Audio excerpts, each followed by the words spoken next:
Good evening, everyone, and we're so glad that you have joined us tonight for Healing Conversations once again. We want to give you a little bit of time to share, to like, to start a watch party, to let everyone know that we are on right now for Healing Conversations. We're so excited about our topic tonight, and so grab you some water, some tea, and come and join the conversation with us. We have some great guests here tonight that you'll see in a minute. We want you to go ahead and give us some hearts, give us some likes. Just let us know that you are out there and that you are watching Healing Conversations with us tonight. Marlon Brown is not with us tonight. She's not feeling well, so please keep her lifted in prayer. But we're glad to see you guys. We're glad that you're here with us tonight on Healing Conversations.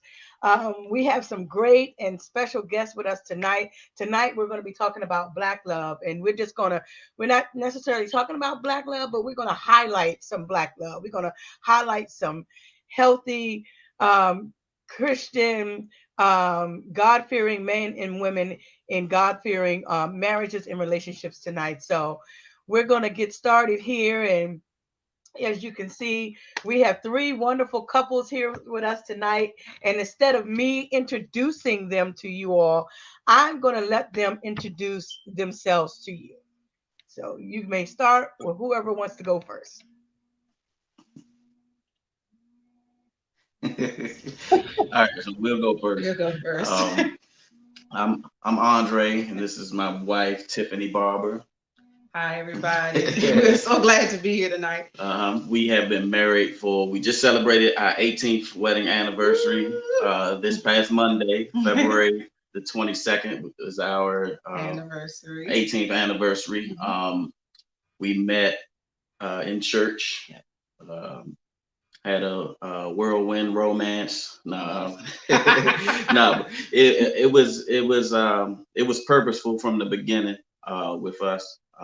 So we were blessed to have that opportunity to be able to start well. Yeah, and I think one of the biggest aids in our marriage was one having the examples of marriages, trials, and triumphs transparently displayed before us by different couples in our lives at the time. And so, and our path has been one of experiencing those same trials and triumphs, but not going in blindfolded. And we feel like it's a good thing to be able to pass what we understand so that you don't have to struggle as hard if you take the examples laid before you. Yeah, so we're even hoping tonight that somebody will get this tonight from the other couples and ourselves and all of us together, join with God to give some wisdom, so somebody else won't have to go into anything that we may have been through, or they will be able to enhance their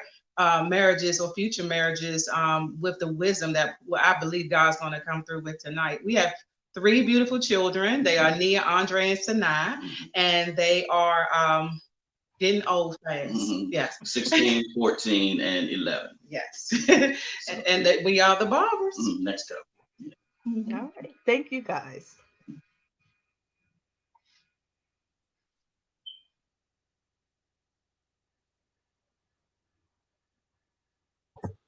Okay.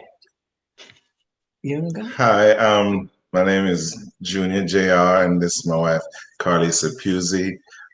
We've been married for 25 years this year, and we've been together for seems like forever. Not a bad thing, not a bad thing. She's my friend, so it's a very polite forever. That's what I'm saying. So, and we are both members of Mount Lebanon Baptist Church, Pastor Lionel Edmonds, and we have two beautiful kids. They are grown now and left us alone, empty nesters. Monty, can you agree with that?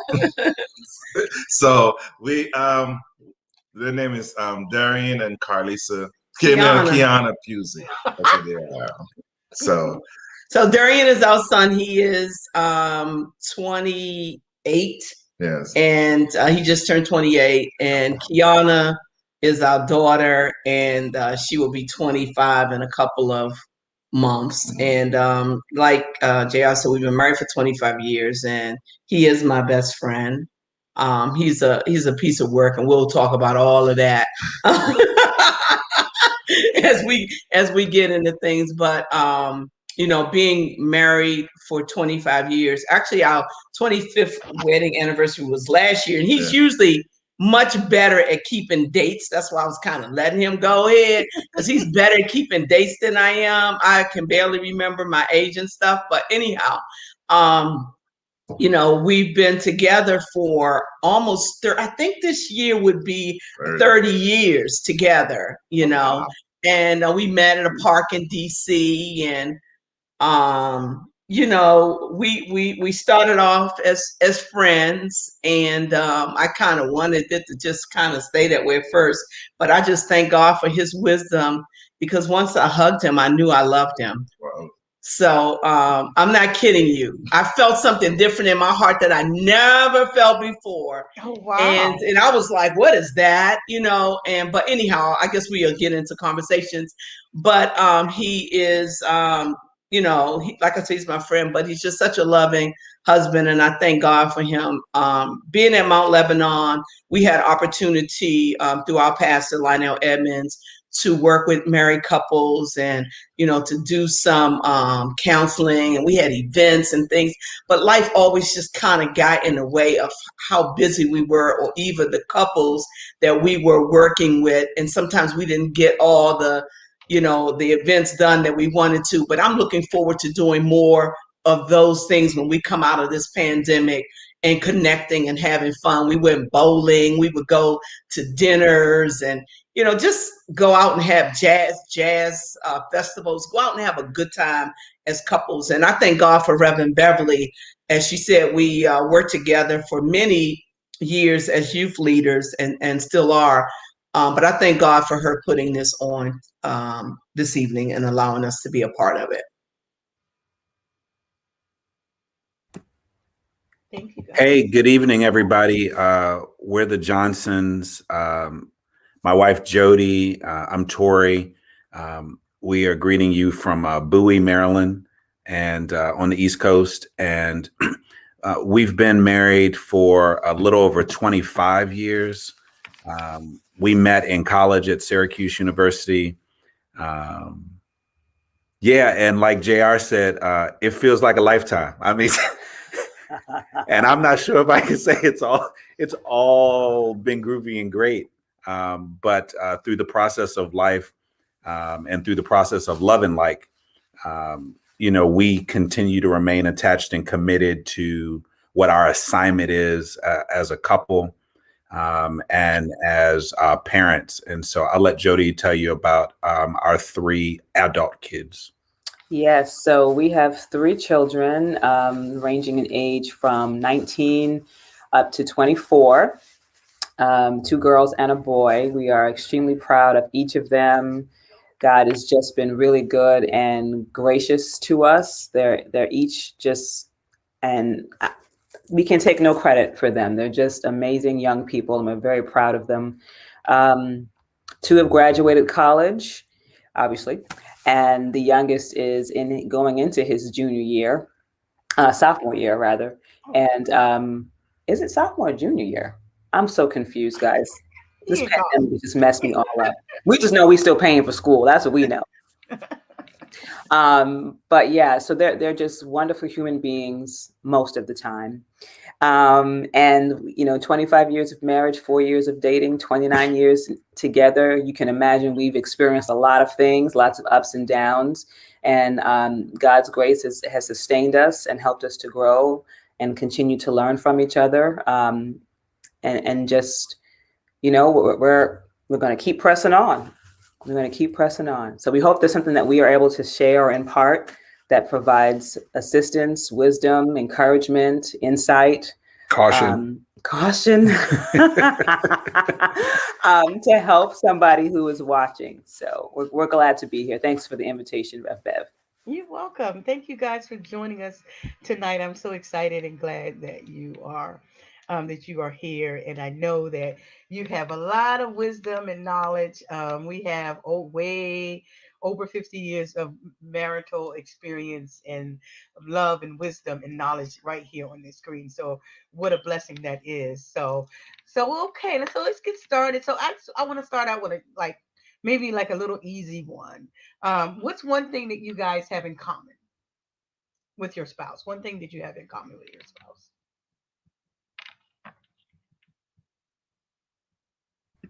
I keep going up to my name to take the mute off instead of the bottom. I'm such a non-technical person. But anyhow, I would say one of the things that we had in common that really helped us was our relationship with the Lord, our love for the Lord, but also having the same kind of values towards raising having a godly family and raising our kids. We were on the same page with our kids. So they couldn't play one against the other, even if they tried. We were just on the same page. We wanted the best for them. Education is really important for us, for our children.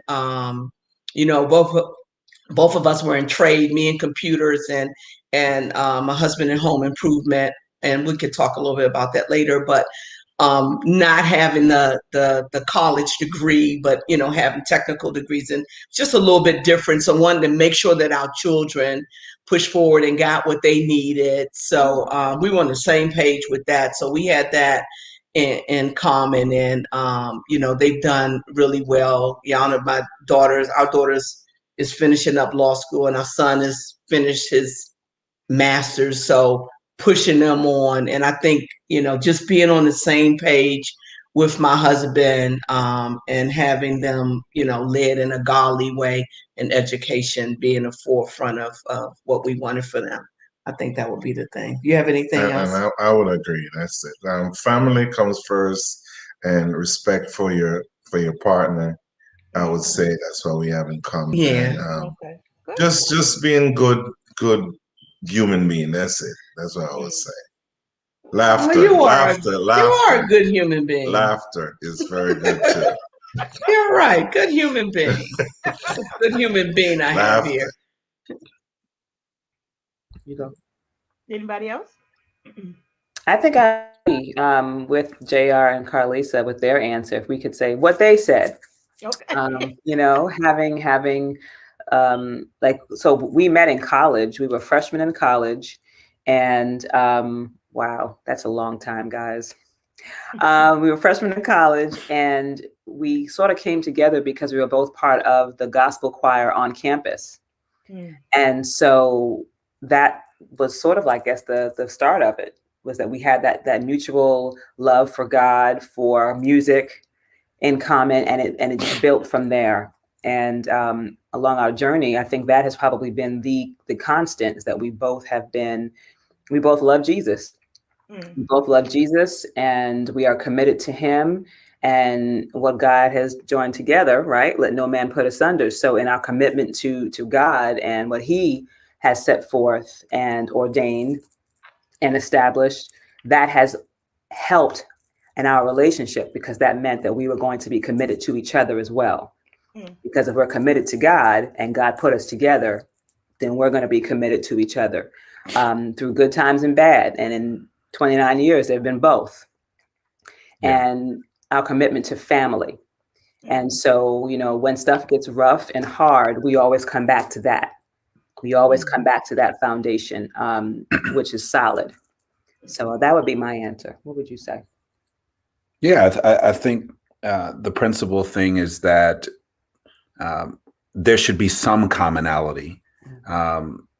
While we recognize Jody and I are polar opposites. Literally polar opposites. In if you can see as light as possible. I am compared to this chocolate, that's just the beginning of the things that we are very different on, but upbringing and everything else. But I think you have to have some core, some foundational things that you're subscribing to, and ours happen to be family. We missed a whole lot of different kinds of wonderful things because we were raising these kids, and I took that very seriously, as my wife did when she stayed home with them. But we're continuing to learn to love. And so I think what Carlisa shared about doing things together as a couple, that still is a challenge and a growth area and space for us, because we didn't do so much of that. And so I recognize that those are gift spaces for couples if you can date and continue to grow those areas in your relationship. But we're taking that time now. And so foundationally, you want to have some things that aid you in working together. Thank you.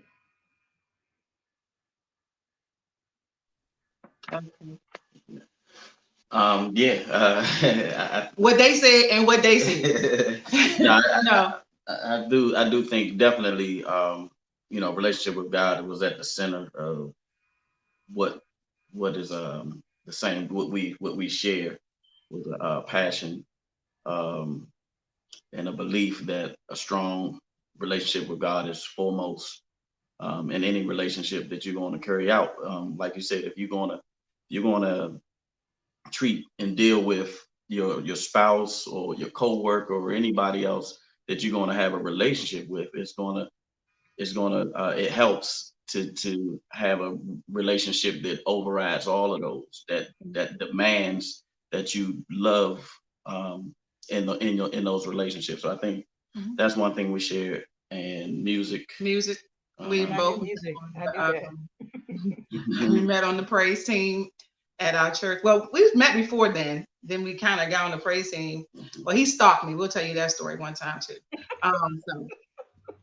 So like, that's how she likes to tell. That's how she likes. He tells a whole nother story, but but yeah, that, and we like to laugh. We like to have fun, like you all, Carlisa. We like to, we just really like to, we like bowling. We like the same things. Only thing, I'm not a really movie buff. He likes to watch movies. So we do have our differences, but that's a good time for me to go do anything else. And he can watch all the movies all night if he wants to.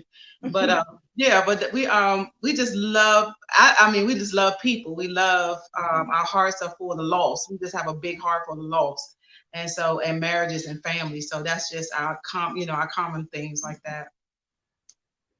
That's great. So, and it sounds like, from what I'm hearing, because my next question was going to be, do you think it's more important to have common interests or common goals? And what I can hear you guys saying is it was a lot of, common goals in like how to raise your children, saying, and, how you wanted to, as far as like having that foundation of faith and family, saying in that sort of sense. So that's what it sounds like, to me, or what I'm hearing, and you can correct me if I'm wrong or add something onto it. But and I think that's really key, because I do think that sometimes people look more at the interests and what they have in common sometimes, and not pay attention to a lot of the goals or what their values are, and if they share, common values or share common goals,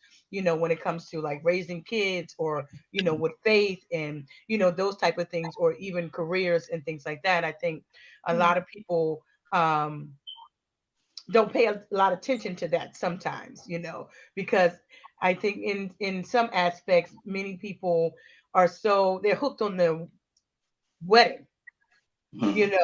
And so they have their wedding planned out in their head, like, this is the color I want, this is all this kind of stuff, but never think about, okay, but what kind of marriage do you want? What I'm saying, what do you want from your, what are you looking for in your spouse, and those types of things. And I think I'd like to add something too to that.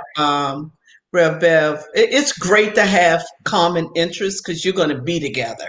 You're in it forever. Marriage is a forever thing. It's not an in and out. It is a forever thing. And when you go in it, understanding that, it's good to have things that you have, common interests. It doesn't necessarily have to be the exact same goals, because at times we have different goals that we've had in our lives that we support each other in.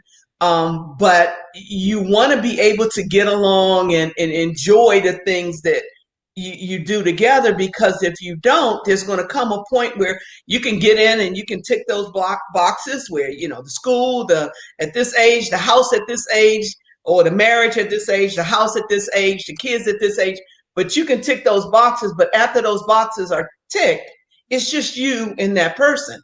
What are you going to do then? So you need to make sure that it's a person that you like, that you like who you see, and you are interested in some of the things, because most people, they like what they like. My husband always liked cars, and I have been able to pull in the reins on some of those ideas he had of purchases. But at you know, what they like. He liked loud music. You know, sometimes I like loud music, but sometimes I don't. But I have to give him his space to go do whatever he wants to do and plug up my ears, or hopefully he'll use some head. They're going to like what they like. So you have to know who you're marrying. So the person that you marry and the interest that they have, a lot of times they might shift and they might grow into other areas, but a lot of it doesn't change. So who you marry, if this is the one thing that I could say to a couple, who you marry is going to be who you marry. And that person is going to, my husband is a jokester. And sometimes I like to laugh and I like the jokes, and sometimes it drives me crazy.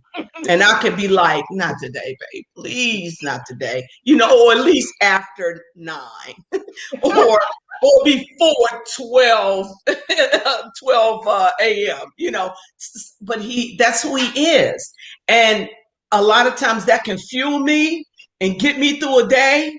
And then if I'm having a bad day, it could also add to it, you know. So you got to know that this person that you're married to, and I pick about things. I like certain things a certain way. And so I'm sure I drive him crazy because I like things in order. And so when they're out of order, I'm reminding. And when I think about this, and I'll tell you something, there was my cousin, Monty's dad, or Tori's dad. I'm sorry, I call him Monty. Tori's dad had a tag on his car, and it said, "Why Tim?" And I asked him, "Why do you have Why Tim on your tag?" And he said, "Because that's all he hears. His wife saying, 'Why Tim? Why Tim?'" And I'm sure my husband could have the same tag. Why don't you do this, honey? Why did you put this there? You know, I like it. So you know who you're marrying, have things in common, but also just understand marriage does not necessarily change a person into this fairy tale person that you might want. Okay. Well, I would say this, the old saying that happy wife, happy life, that's one key part of it. And respecting each other's boundary, even though sometimes it may not be exactly what you're saying, but because you love each other, you respect each other's surroundings and their interests. Not saying that you're going to get it all the time, but just for a happy marriage, you have to respect. Respect is a key right there. Respect each other's boundary, and don't get too mad about stuff that you can't come back to the center. So that's what I would say. Just respect each other's boundary. Love each other. Love each other. That's good. That's good. That was a really good point. I was wanted to add to that to say that one, happy wife, happy life. Well, as we learn to grow in our, like you said, we are coming into this marriage, but we do mature, and we should mature in the word. And as we mature in the word, we shouldn't be having the same mindsets as we had 5 years ago. The word should be maturing us to where we are, like we said, our word is our base, and that's what's changing us over time. That's what's helping us not go off. That's what's helping us to love more. That's what's helping us to not be petty, or, you know, all those different things. So that had helped us be able to get a balance in some of the life trials that we went through. But we also learned that, like JR and Kalisa said, that this, you know, this thing is sometimes, you know, common and sometimes not. But what we've learned over time is that my differences are a gift to him. and his differences are a gift to me. But what oftentimes happens in marriage is that we look at it as the enemy.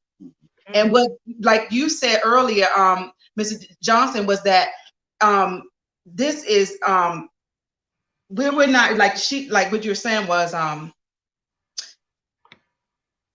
what you have different in you and what I have different in me is what I'm trying to say is if we bring those things together, let me you do the illustration that you always do with that. Okay.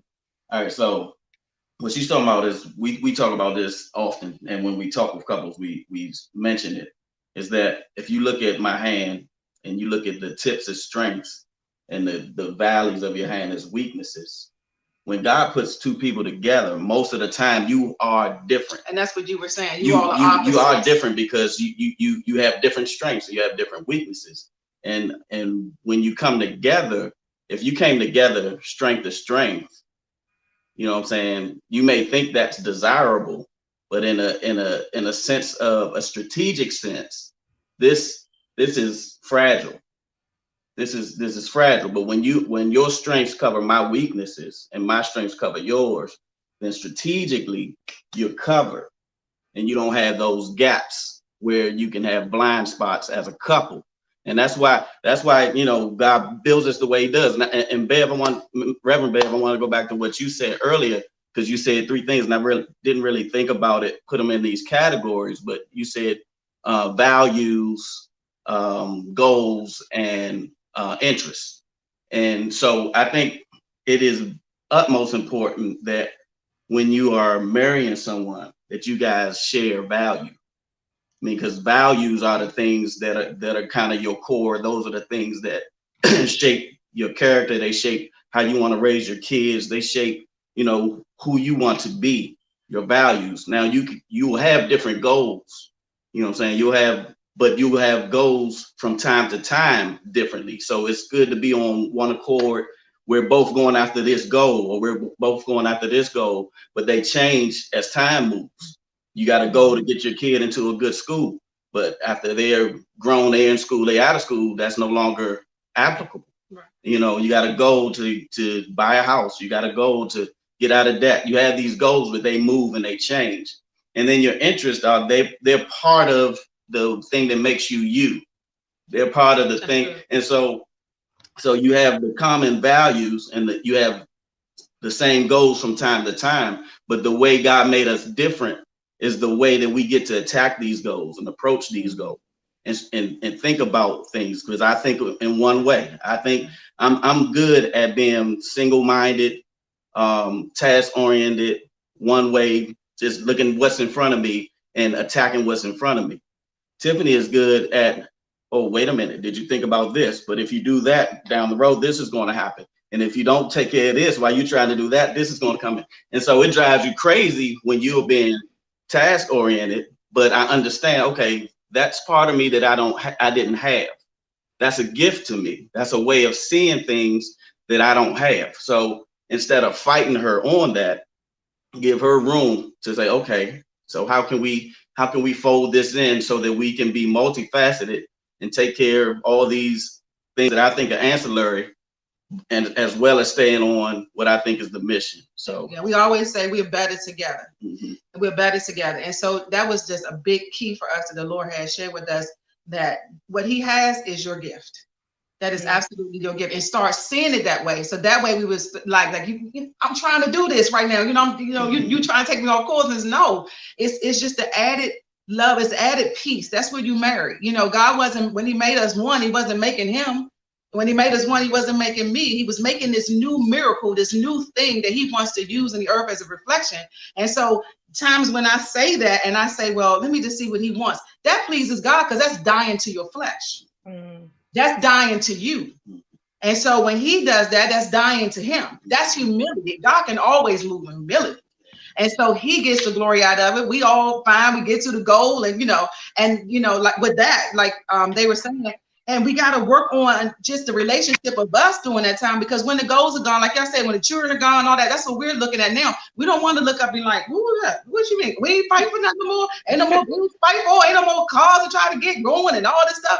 We want to be able to still be friends when this is done. And so having that value time. So that's just our point on it. Thank you. Cool. Great.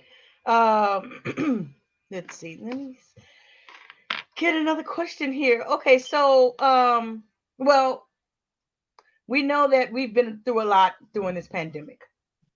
So a quick question, or a question I want to ask is, how has the pandemic tested your bond, or if it did at all? Say what pandemic? There's a pandemic where y'all are. Okay. How has it either tested your bond, or how has it made you stronger? I don't necessarily feel like it's tested our bond from my perspective.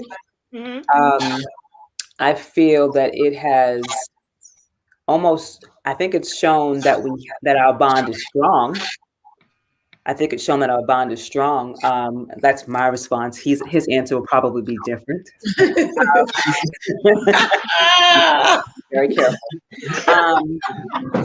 But it's not a situation, because I know of there being families who, because they've been at home all this time, we're coming up on a year now of being at home, working from home, constantly together, at home together, and it's caused strain on the relationship because they're spending so much time together. I don't necessarily feel like that's what it's been like for me. I've been very grateful to be home and comfortable being home and enjoying having all of our family, not all, 2 of our kids are still here. 1 lives in Dallas. It's been peaceful. It's been, comfortable. It's been a retreat. It's been a retreat. Like when I go out to run errands or whatever, I'm glad to come back home. It's not like I'm driving around the neighborhood like, oh God, I gotta go home. There was a season when I couldn't say that. There was a season when I would be like, let me just run every errand I can possibly run and then drive around the neighborhood a few times before I go in this house. That was our reality for a while. It was rough, right? But I don't feel like that's where we are anymore. So this pandemic, as difficult as it's been on some fronts, relationally, maritally, I don't feel like it's been a strain for us. And I'm grateful to God. That's Jesus. That's to God be the glory for that. Because had this pandemic been maybe 10 years ago, we wouldn't be sitting on this couch talking to you today. There's not a chance. Nope. I think the reality in this, Bev, is we were empty nesters before the pandemic started. So 3 months before all of this, we had 1 daughter in Africa, in the Peace Corps, a kid in college in Philly, another one living in Texas. And then the world changed. And when the world changed outside, it changed inside. I'm thankful that we could open our house and we had space for our kids to come in and be safe. But it was an adjustment. And so the retreat for my wife, I'm used to traveling all year long. And so being here was an adjustment, seeing everybody all the time. But we had to get comfortable being in close quarters because I had prepared, as Andre and Tiffany said, for the season when they weren't here. And so I had begun to move in that vein, JR, and that vein is no longer available to a brother. Shifts had to occur. But all in all, as I say, I mean, in all sincerity, it's been good that we had been afflicted, that we might be able to learn. So there are conversations we had to have in pandemic times about how we going to take care of that roof, or how we going to go cut the yard, or how we going to take care of the kids, or what are we going to do on this, that, and the third. And we were here. There were, we couldn't blame going outside. We're going to have some conversations on some money. We're going to have some conversations about what we're doing with the kids and who's going to go outside and what's a mask going to look like. So I think in that sense, the pandemic just allowed us the space that we had not prioritized in other seasons to have us come home in multiple senses of the word. Well, on our hand, we haven't been totally affected by the pandemic that much. My wife is a little bit more concerned because we work throughout the pandemic. We got more work than we ever had.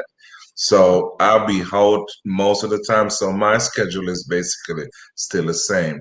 Only thing is, my wife tends to worry a lot because we're in a lot of environment, a lot of houses, all kinds of stuff. Is our mask wearing and how we conduct ourselves in terms of mask, cleanliness, and hands and all that stuff, gloves and all that stuff. Social distancing. So we're in home improvement, just to let the listeners know we've been doing home improvement, and I've been working with my husband now for a little over almost 3 years, not quite, but coming out of the corporate world into working with him. And so it didn't change as far as me working from home.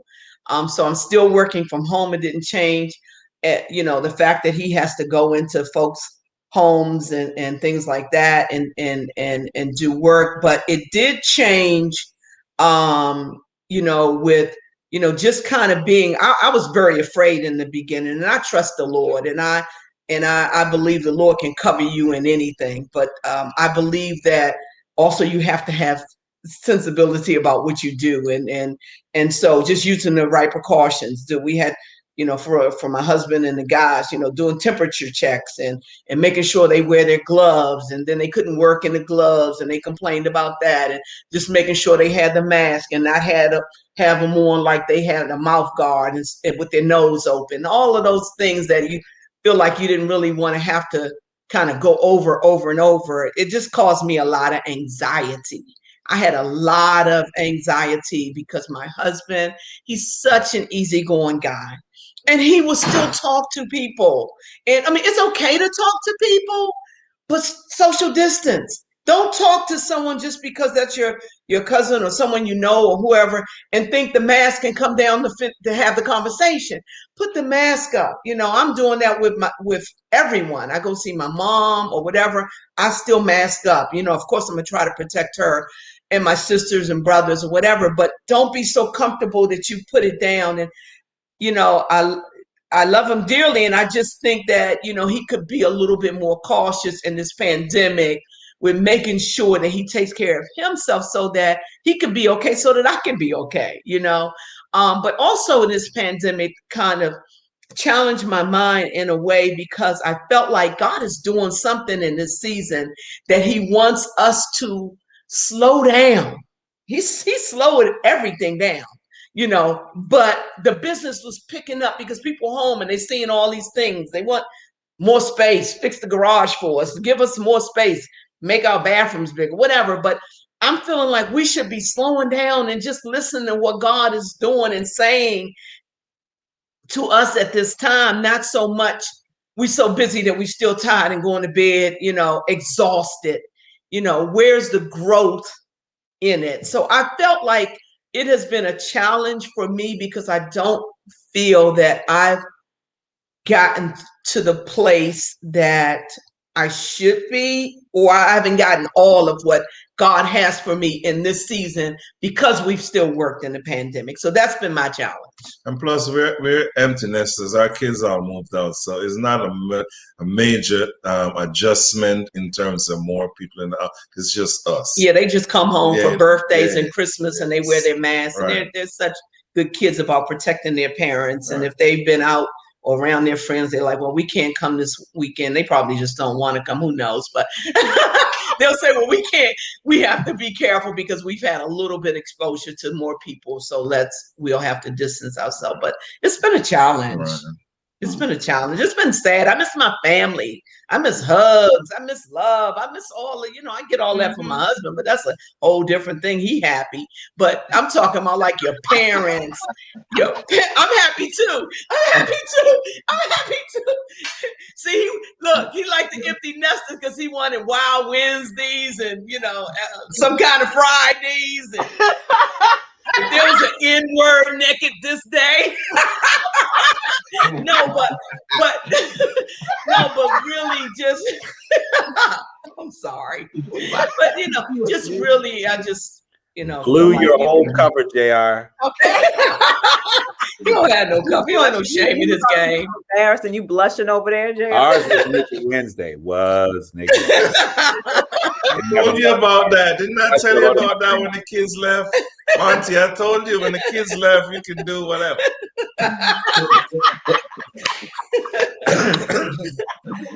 Yeah, but I really, really want to,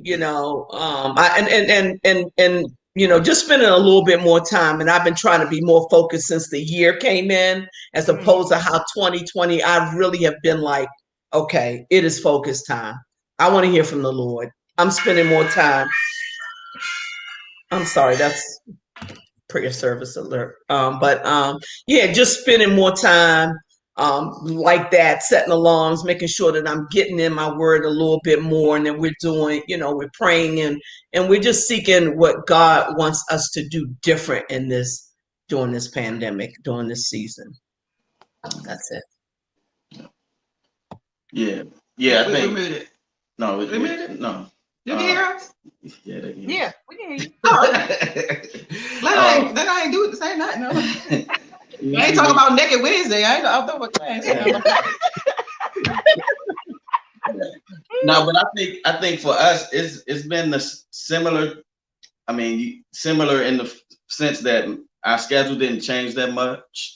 Tiff is, we homeschool the kids, and she's home during the day. And my job, I never stopped going to work. I work for Verizon and as a technician, and so you can imagine him going in houses, into the house with people and all that stuff. So we were like, it was a little crazy for us, but for us, it started way before we were on quarantine before the quarantine because what was that, last December of 2019 we had a house fire, so we were staying with my uncle in his house. So it was just that room we're in or another room that you can just go, you know what I'm saying? So it was a house that brought love and peace and everything for us. It was unimaginable. Sometimes you can't even live with family, but this was awesome, okay?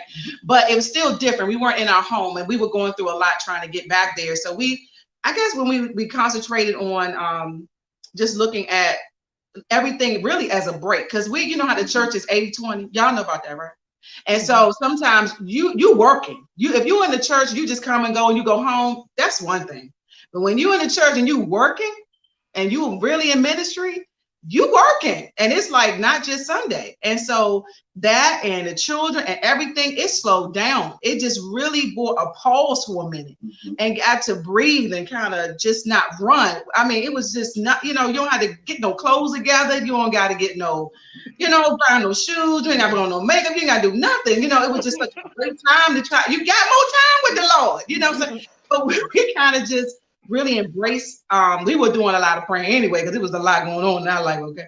So it was just like, we just enjoyed the peace of the pause. And then God was just speaking to us about every step. He was just with us every step of the journey because of what was going on in our life at the time. But he also was telling us, don't go back to business as usual. He said this to us early on in the pandemic. He said, whatever you do after this, don't do it the same way you did it last time. He said, I don't want the same thing. I want you to do something different. And so it's not that I couldn't go back to do cakes again. But he wanted something different. He wanted me to seek him more for more ideas and witty inventions. He wanted us to do our marriage different. He wanted us to have more fun and be more free, not religious, but more free.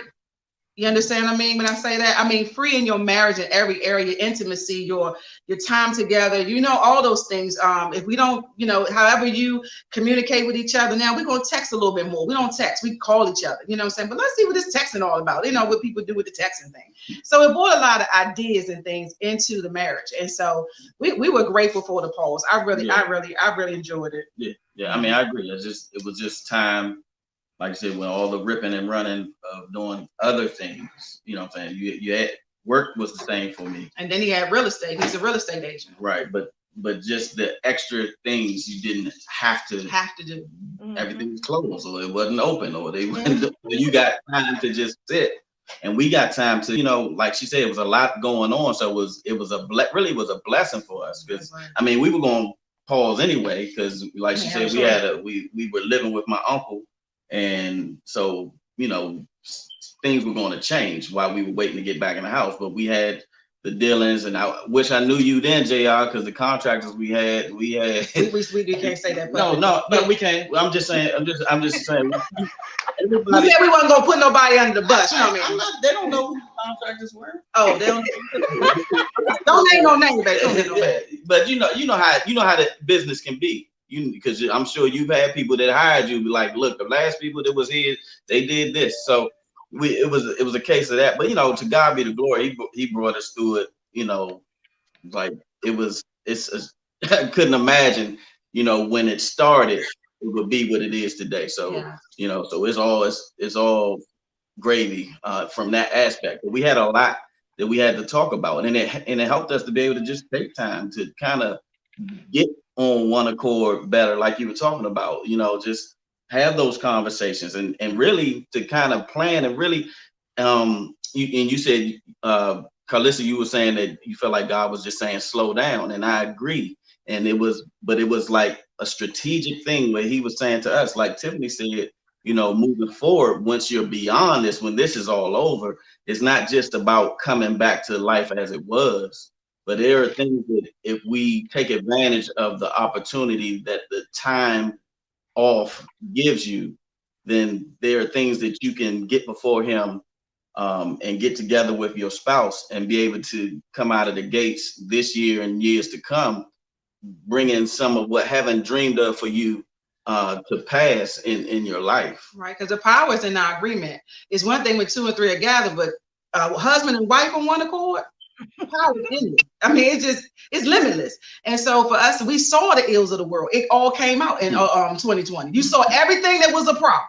Yeah. Everything that was hidden came out. And so, for us to look at it like it's the end of the world, no, we as believers should be looking at it as that's where the problems are. It was like God was illuminating. Go get that one. Go get that. Pray about that. I want you to be on that. He was assigning us to things. He was showing us things. It wasn't for us to fear it. It was for us to come against it with the kingdom, with the word of God. And so it brought up a lot of prayer time and prayer and strategic prayer about things that were going on. And yes, the anxiety, it did come. And actually it was crazy because I'm out of a home. I got these children, I got all this stuff going on. It was a lot, but even that, my son was going through panic attacks at the time. And so, started panic attack. And then, I'm not comfortable. I can't really, it's something that a mother understands when you can take your child, your child, and something happens, you can just help them with it. But it was a time when I couldn't fix it. I wasn't in my own home. I felt like I didn't have my own domain. But God was saying, wherever you are and wherever you are, if you agree on the thing, it shall be so. And so we had to take authority over that anxiety. We had to take authority over those things. And it's not like it's sometimes it's right now deliverance and sometimes it continues, but the power of God is going to prevail against it. And so I just wanted to just reiterate that things did come up, but together and through the word, that base word that we're getting through it. Great. Thank you, guys. We're almost at the end. I have so many more questions I have to ask. So I'm gonna lump a few like in one thing, and I want everybody to go around and just give your your thoughts on it. So it is what is some advice that you have for young or newly married couples, inspiring couples or singles, and then I'm going to also lump in there, what is one misconception about marriage that you had before you got married that you learned that it was kind of different when you got married? So I guess that kind of goes in with the advice portion. You understand what I'm saying? Yeah. Mhm. Okay. All right. You got it. You want to do it? You want to go? Okay, this is one of the topics that we usually do in our marriage ministry and stuff like that. Is that two people, as your illustration with the finger stuff I was saying. My husband does that finger thing too, All but the show time, him yeah. yours. So honey. mine was like this. We're two different people coming together, right? So it's a learning aspect. You have your ways, she have her ways, and you're trying to become one unit. So the first here is always nice and everything is spectacular. Get your hands up. Yeah. So after the second and couple of years, we start getting together. So my illustration is this. It's like bearings or wheels. So together we're coming together and coming together like this. So it has to come together as one unit in order for it to work. So you have your opinion and she has her opinion. They gotta fit in the groove, as what you're saying. So that's what I was saying. Not always it's gonna be spectacular, because that's a misconception people have, like you're getting married and it's gonna be that Cinderella marriage. Mhm. You're gonna have your opinions, you have your ways that you like, and she has her ways that she likes, and she has her ways that you don't like, and you have ways that she don't like. So eventually it comes to a point where y'all have to like discard some of the ways that you have, because as you said, you gotta sacrifice your feelings in order for her to grow, and sometimes she has to sacrifice her feelings for you to grow too. Not feeling, but interest, in order for her to grow. So that's a thing that I would advise young couples is not that it's gonna be always happy, because we're living in a time where as soon as the meal wasn't prepared right, oh, I'm ready to go, I'm ready for a divorce. It's not it's not like that. You gotta take the bitter with the sweet. Right. And you gotta grow together till eventually it becomes like one unit, strong and pushing for the same goal. And I don't know if you want to add something else. Well, I totally agree with you, hon, on the things that you said. You know, coming together and you know, not thinking that it's going to all be perfect because you've said I do. That's not what happens. You know, you have disagreements, you have hurts. You know, he kind of said, you know, if a meal isn't prepared, you're ready to go. But there are other, you know, serious things that happen during relationships or can happen during relationships. You know, there's disappointments, there's things that maybe you had or you wanted to happen for you with your spouse that did not happen, you know. And it could be big things and it could be small things. You know, I'm a person that always, you know, wanted my husband to sometimes plan a vacation, you know, just plan a vacation for us. Plan something and let us get away. Okay, we've been together almost 30 years. That might have happened one time. You do it so perfectly. That might have happened one time, but you know, that was kind of something that I was like, you know, well, come on, you could do this, and it has led to arguments and arguments because I really want. Yes, I can do it, and I do it well, but at the same time, I want that effort. I want I want him to do something that feeds my need in that manner. One day he's gonna do it. God, I just wait. God got me patient with this man, but at the same time, you know, that those things are real. You know, to disregard the fact that there's going to be differences and think that this marriage is going to be this wonderland, you're setting yourself up for failure if you do that. So my advice to young couples would be to have patience with each other, just as God has patience with you. How many times do you forgive? What did the Lord say? Not 7 times, but 70 times 7. That means you got to have that forgiveness in your back pocket, because your spouse is going to disappoint you. You are going to disappoint them. There are going to be things that are not going to fulfill your thought of what all of what marriage is going to be, this big romance things, and the romance is going to come, and when it comes, appreciate it. And like, but what I've learned a lot is to definitely just go ahead and not, because when I was younger, maybe I would not have made the plans because I was waiting for him. Oh, forget it. I'm just going to go ahead and make the plans. I know he's not going to do it. I've already prompted all the prompts that I could prompt. It's not happening unless I do it. So I'll go ahead and do it. But you have to have that understanding with your spouse that, they're not going to meet every need. And sometimes you're going to have to meet your own need. And you're going to have to let God meet that need in you.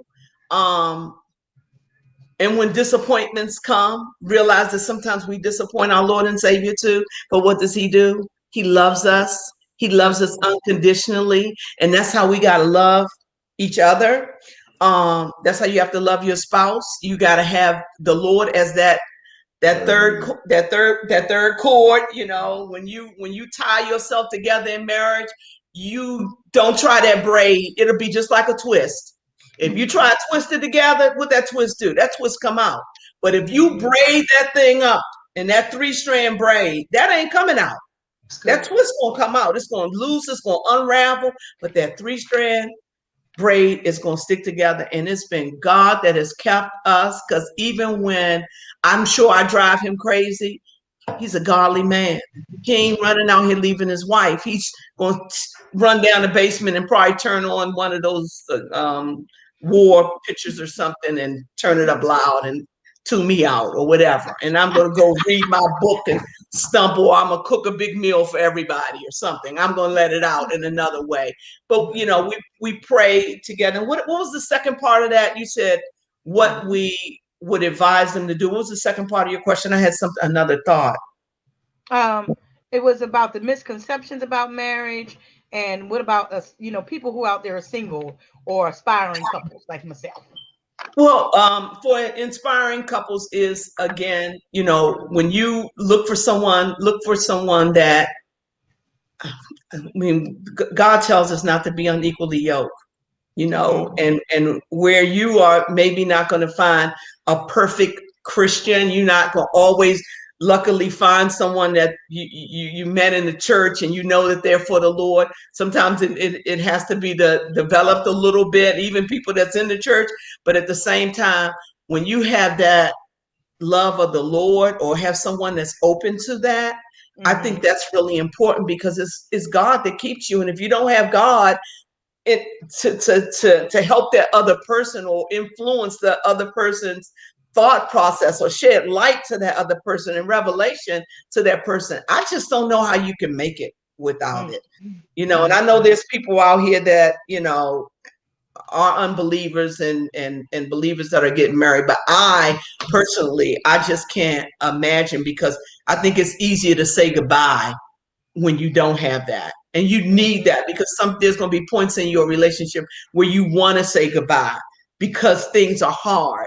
But you won't say goodbye because you've made that commitment not only to your spouse, but to the Lord. So you're not ready to end that commitment to the Lord, because that commitment was made to the Lord. And then as you keep that commitment to the Lord, that commitment that you made to your spouse comes back around to that sweet spot again.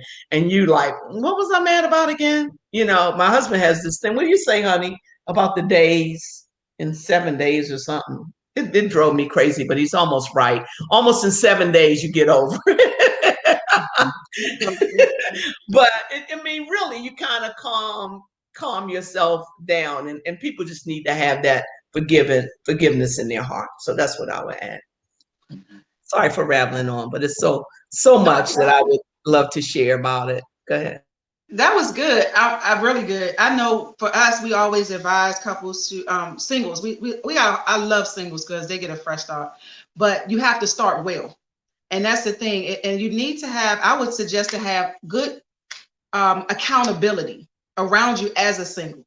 And so, how do you know about yourself? What those little things that drive your husband crazy, those things that they drive your friends crazy.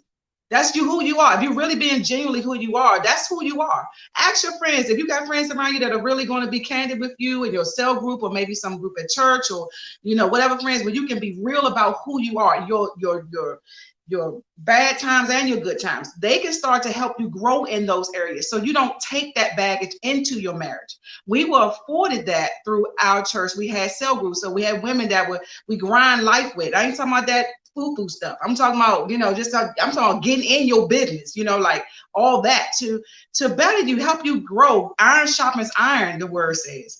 And so get some relationships around you. Men need relationships as well as women need relationships. Andre was working on his life before I met him with the guys, and he was doing his thing. I was doing the same thing.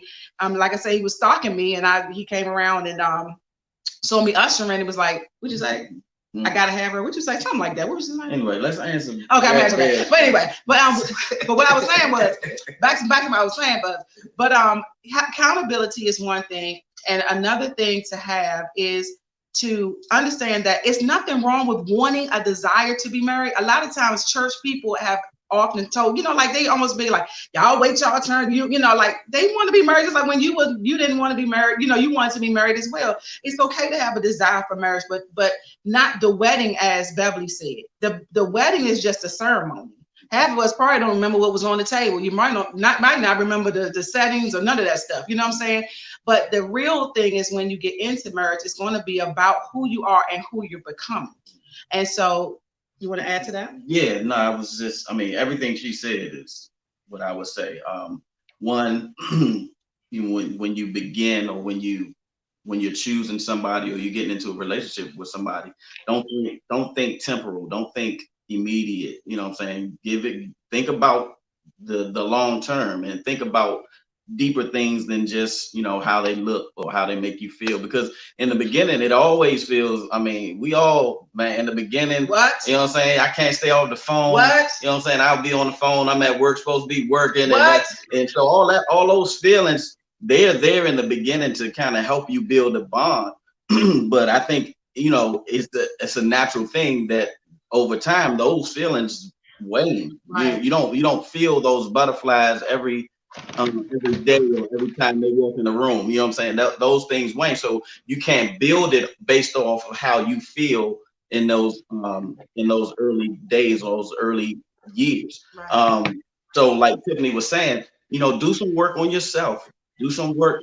I think one of the things with me, like I was the type of person where I'm easygoing, and most of the relationships I had, the female approached me, and it was like, okay, yeah, little things. But they would approach me, and I'm like, okay, yeah, that's a good idea. And so we enter into a relationship.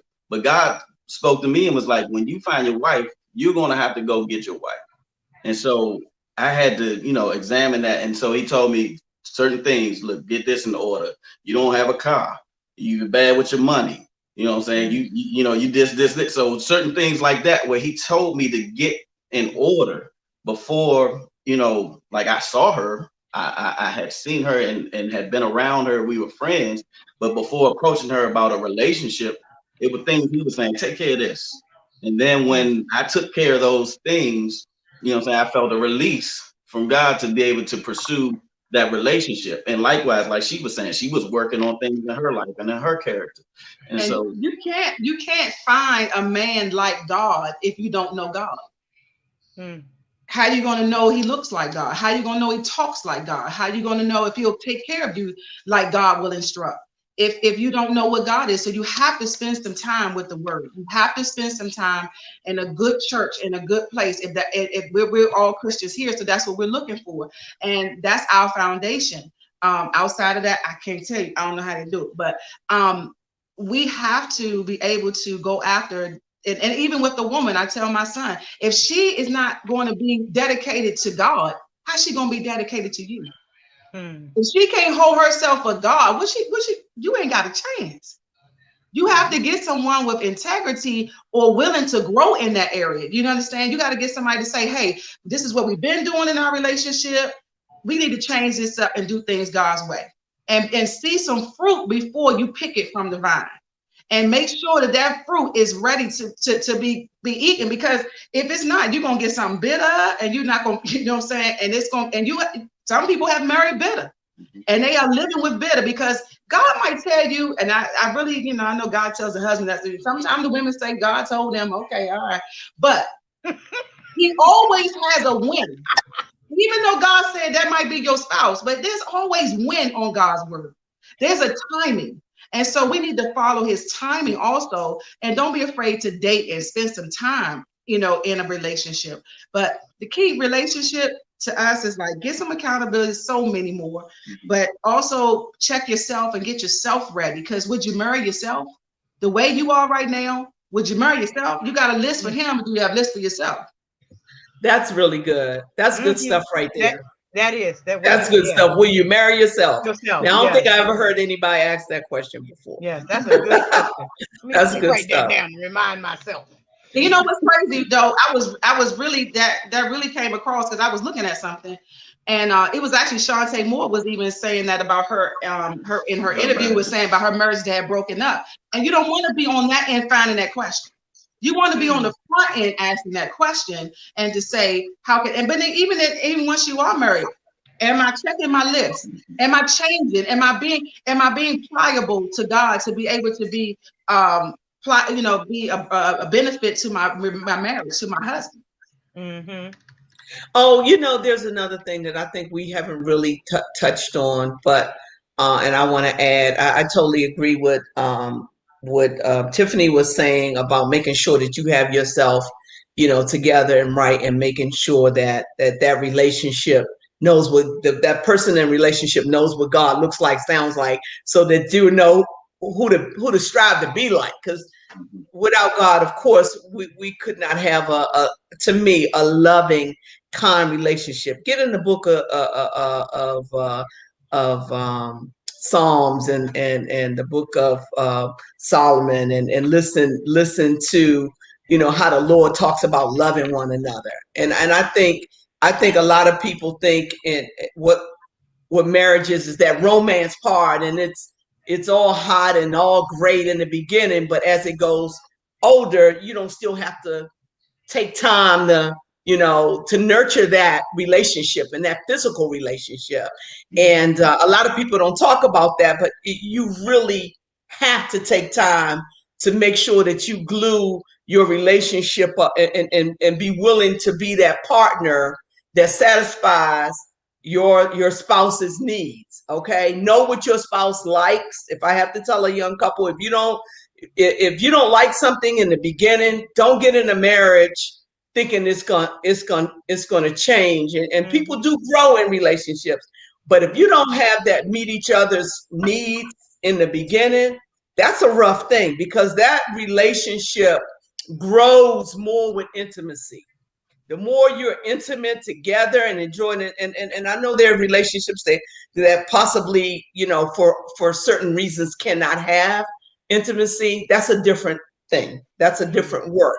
But if you're able to have that intimacy together with your spouse, I think it's very important to understand that we are to meet each other's needs. The only time that we're not supposed to meet each other's needs is if we're in fasting. And people don't talk about that. And I think it's important. I know a lot of couples, quite a few couples that have broken up because they could not any longer bring that same passion, you know, into the relationship, or would not be willing to work on that passion that's supposed to be in the relationship. And your kid's gonna be gone. So you can be as passionate as you want to about your children, but sooner or later, them children are gonna be gone. And like Tiffany said, you don't wanna end up in the house with a stranger or somebody that you don't have anything with, because, you know, what are you gonna do? And then when someone steps out of the relationship, you know, because those things happen too, because of desires not being met, or maybe somebody has an unfaithful heart, I don't know. But you do your part to make sure, a person should do their part to make sure that they satisfy their partner's needs. Find out what your partner likes and do it.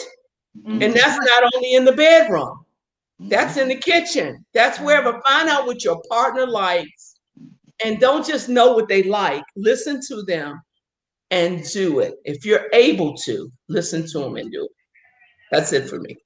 That's good. I think that's key. And I think of myself as, being single and, what I've learned, what I've learned through the years, saying now, saying I'm much older. So then, I know that my attitude toward marriage or what I was looking for in marriage is totally different now than probably when I was thinking about, okay, maybe I'll get married when I'm in my 20s or my 30s. But now I'm closer to 50. Okay. You know what I'm saying? So that whole concept. And then when I think about me and the things that I'm doing, like, the ministry that God has, put a calling on my life to do, and wanting to start the businesses, and knowing that those are things that I really wanted to do before I got married. And, now I'm, there at that point with those businesses and things like that. But, I think that a lot of what you, Tiffany and, Carlisa was saying about, that misconception and knowing you and yourself, what I'm saying, because we always have this list of what we want from the other person and what we want them to give us, but not realizing what we bring to the table and what we want to give and what we can give to to that person, and making sure that they're right. We look at, me as women, we want the man to have a good job, we want him to have a good bank account and all this kind of stuff. So why you want his credit to be good and yours is jacked up?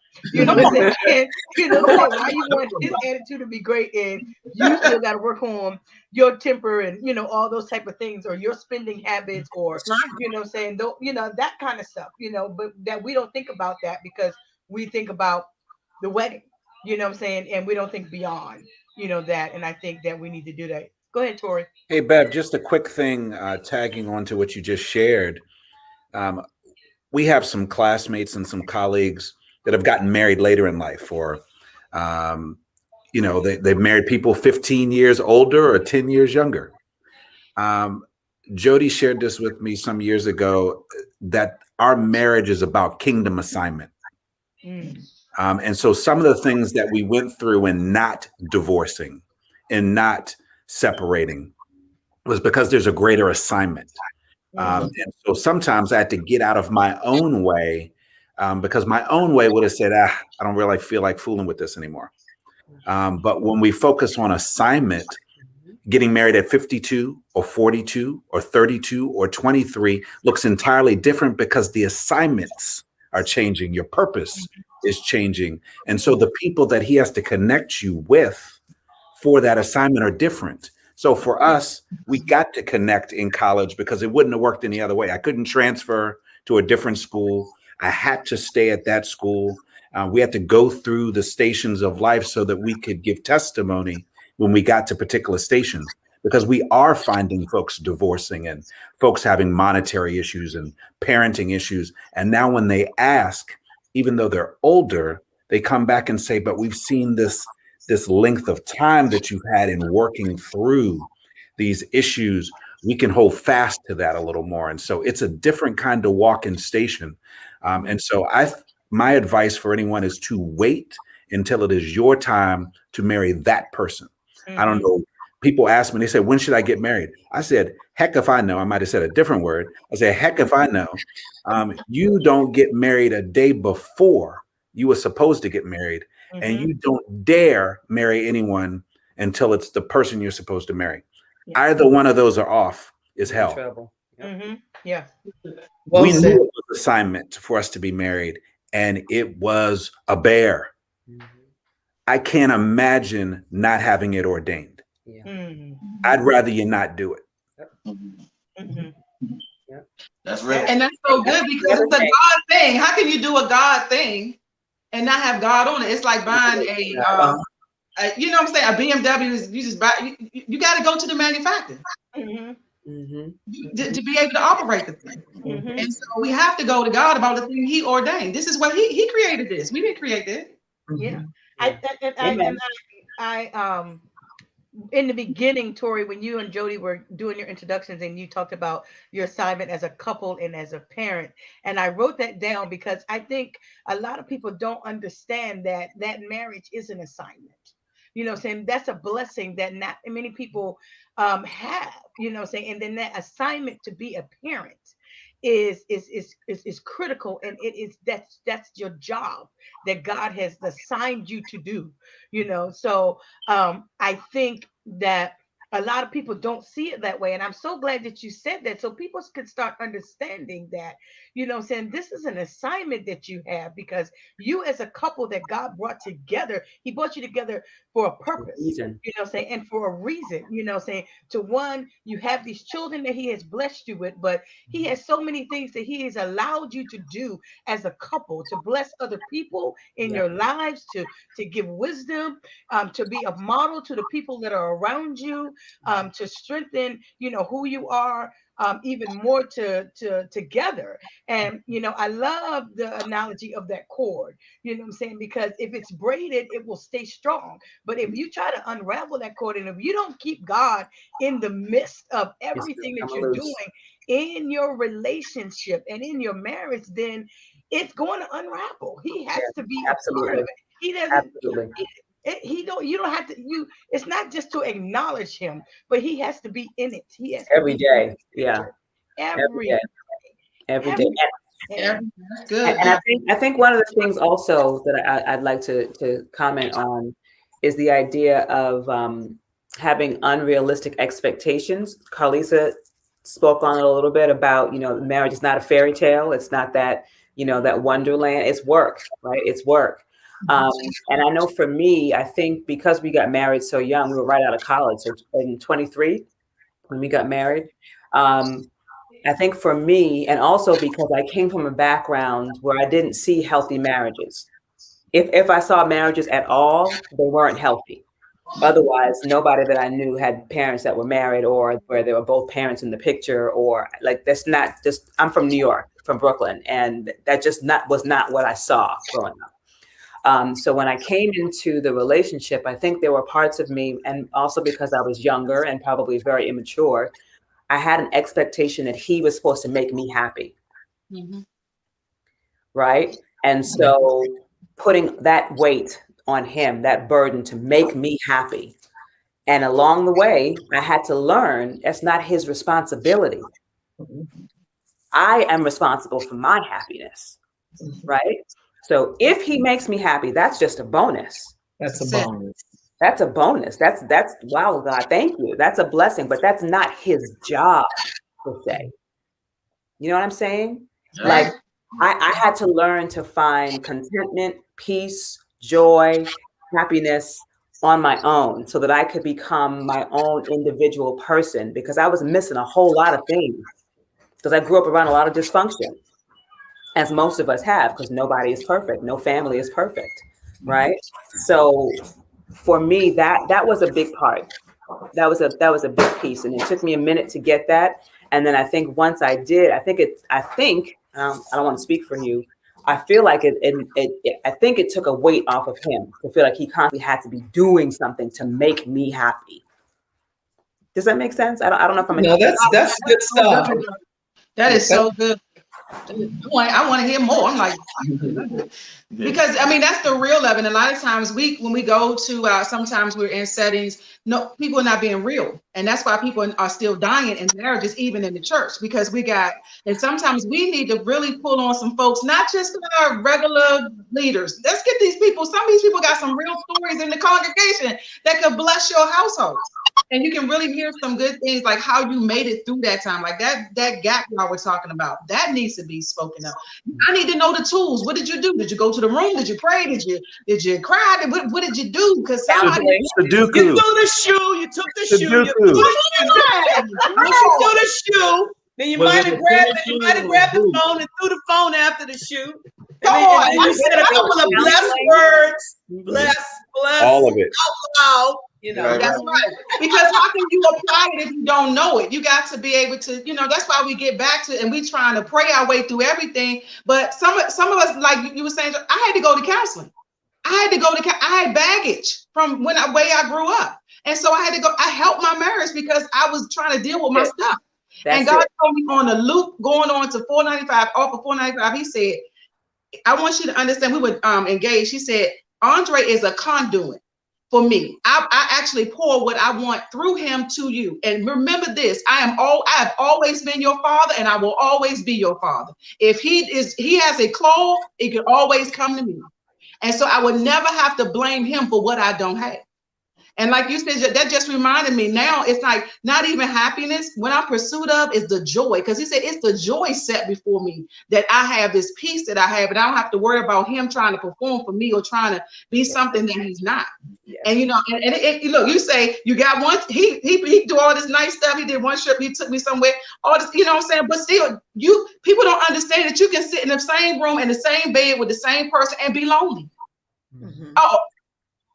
Mm-hmm. They don't even think that could possibly happen because I need a man. That does not fulfill you. You have to be fulfilled from God. That only comes from him. I found that it only comes from him. That's it. Yes. And then you'll be a happy wife, and then there'll be a happy life. You hit on something when you talked about that joy. That joy can't come from no one else but God. The joy that truly fulfills us, that comes from the Lord. But guess what? The Lord wants that joy in our marriages. He wants that joy. He wants us to work and to take care of the things that we have to take care of and to build his kingdom up. But he wants us to have joy in those assignments. So he wants us to do his assignments, but he wants us to have his joy, because what good is it to look at someone building a kingdom with a sour face? I don't want to see it. I would rather not see it at all. I don't want anyone to testify to me that they've been married for 40 years and they can't stand that person that they're married to. I'm sorry. The joy of the Lord should be in the marriage, not 24/7, but that should be a core. And that should be a testimony when you're talking about the problems that you went through or whatever you went through. The love and the joy of the Lord kept you guys together, because it's only God that's going to keep you through those feelings where you want to throw the shoe and throw the phone and circle the block and, you know, do whatever you have to do, go to counseling. It is God that's going to keep you. So remember, it's about the assignments, but it's also about what God came. He came for us to have joy. That's it. Joy. If he came for us to have joy, then we shouldn't just be fighting for everything else too. But we should also be including that joy in that work that we're doing, and not be so busy with doing the work that we miss the joy. Because where's the testimony in that? I would not want it. I wouldn't want it. And I found myself being a busy Christian. I don't ever want to be a busy Christian again. I want to be a Christian that's loving the work and the work that we're doing together, and loving our lives and finding joy and not feeling like I'm taken away from anything when we got to go and we missing this weekend because we gone somewhere to, you know, have some fun and do whatever we're going to do together. That's it. We gone. And right? Time in the beginning, I was so guilty. Oh, we have this and this and this and this. We can't leave because this is no. Yeah, it's too much. Enjoy yourselves, because that's when you're going to testify to what marriage is about, and that's when somebody going to see the God in your marriage. Yes. Amen. Yeah. That was just reminding me, like, as if I could say a misconception that people have, and this is for Christians, this is for the Christian single or the early Christian married, is that the order of priority is God, your wife, your spouse, your children. Nowhere in that three is the church. And so, and a lot of people get that mixed up in the priority, and they substitute church for God. And so they get so busy doing church stuff and so busy doing ministry stuff, when that's down there underneath your family. That's under your family. And the relationship with God is the utmost thing. But so many people confuse relationship with God with busy with church. And so good point. Perception that you got to get that in order, or you will ruin what God gave you. I remember dragging the kids and dragging them. Because we were both on the praise team, so we were running. We on that, like the 5 heartbeat sliding on stage and all that kind of stuff. And I was It was like, get your shoe, and then child ain't got, now you ain't got no shoe. They had shoe all week, now you ain't got no shoe. And it's all that kind of stuff. They eat McDonald's in and out and all this stuff. And I'm trying to make it happen. And I thought I was pleasing God doing all that. You know when your season is there to do something, but then you know when the grace is lifting. And the grace had started lifting for us, and it was time for us to make transition. And so we have loving pastors, and leaders who understand. They will know that it's time for you to make transition. I don't know, like the pastor said, I know I'm talking to somebody, but somebody needs to know. Yeah. You need to know it's not. You have a season in your life when there's something to do, and sometimes it changes seasons. And also, if you're in a season and you are working, there is a balance. Get help. Get somebody to take care of the kids, or get somebody to do. It's a grace for it. God said it's a grace for everything He gives us assignments to do. So I'm just saying to say that to somebody. Just take the pressure off yourself. God has already approved you. He's already called you.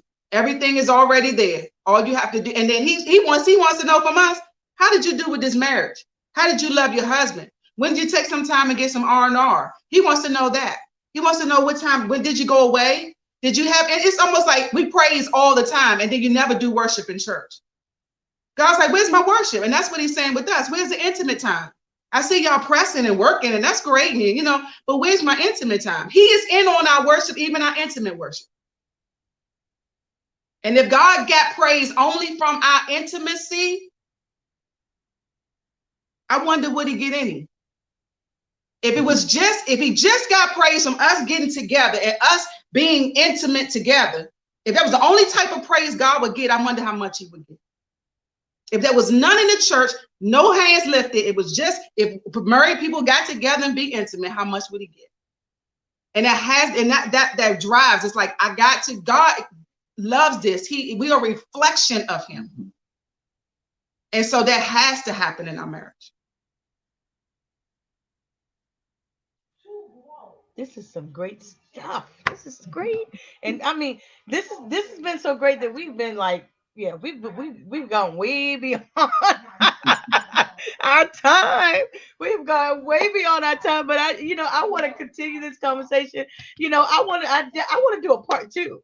I would love to do a part 2 if you guys are, willing, because, I think that you guys, you're just getting started with the knowledge and the wisdom that you can pour into people that you may not, be able to touch or, communicate with, saying on other levels, or just, this is just so great. I keep looking at the time. I was just like, oh my God, we've been over here for like an hour, almost an hour and a half. Can you believe that? So I know that I am recording the service, Carlisa, so I'll make sure you get it for the Wednesday night service. But this is just so great, and I'm so glad that you guys agreed to join us tonight, and that I want to do a part 2. I definitely want to do a part 2. Definitely. We do have to do this because this is great, and it's so healthy, because I think, we have a lot that people are going through right now and dealing with, and to get that wisdom, that knowledge, that, saying all that you guys have to offer, and just changing the face of marriage, saying marriage, in the church, changing the standards of it, saying, and what people believe about it, and those type of things, and letting them see that, saying that if they hold on, and if they put some other key things in place, that, saying a marriage can be saved from the people who are watching it right now, what I'm saying, and grow and things like that. So, I'm so glad that whoever is still out there watching, because I still see there's still people watching, that you have hung in with us for an hour and a half with this great conversation. Wow, has it been an hour and a half? Yes, it was an hour and a half. These great couples. I'm so glad that you came to join us in Healing Conversations. Again, we're so excited and glad whenever you all join us for Healing Conversations. We want you to remember that if you're out there and if you're in need of anything, please contact the Mount Lebanon call center number 202-765-1435 if you're needing need any type of help, any type of resources or services, we are here to serve you. We are here to help meet the needs of you and your family. We want you to always remember our slogan with the Healing Conversation, that your energy is your own medicine. So thank you for joining us tonight. We love you. God bless you, and have a great night. Good It night. was great, guys. Thank you. Awesome. Take care. God bless. God bless you. Bye, guys. Good night.